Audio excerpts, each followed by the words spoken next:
बिस्मिल्लाहिर्रहमानिर्रहीम। अस्सलाम वालेकुम नाज़रीन, मैं हकीम मोहम्मद शहबाज़ हूँ। आप यूट्यूब चैनल देख रहे हैं। इस वीडियो में हम बात करेंगे जिन लोगों को पेशाब जो है बार बार आता है, पेशाब जो है तंग करता है, मसाने के मसाइल हैं, तो ऐसी कैफियत अगर आ रही है तो नाज़रीन आप लोगों ने जो है रेवड़ी का इस्तेमाल करना है, क्योंकि रेवड़ी के अंदर जो है तिल पाया जाता है। तिल जो है ये गर्म होता है और पेशाब बार बार आने का अमल जो है ये मसाने में सर्दी की वजह से जो है होता है।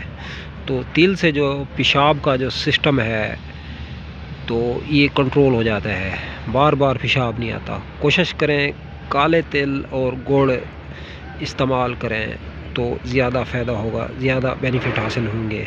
तो अब तक के लिए इतना ही, तब तक के लिए अपना भी ख्याल रखें और इस फेसबुक पेज और यूट्यूब चैनल का भी दोस्तों हम मिलें किसी भी नई वीडियो के साथ। खुदा हाफिज़।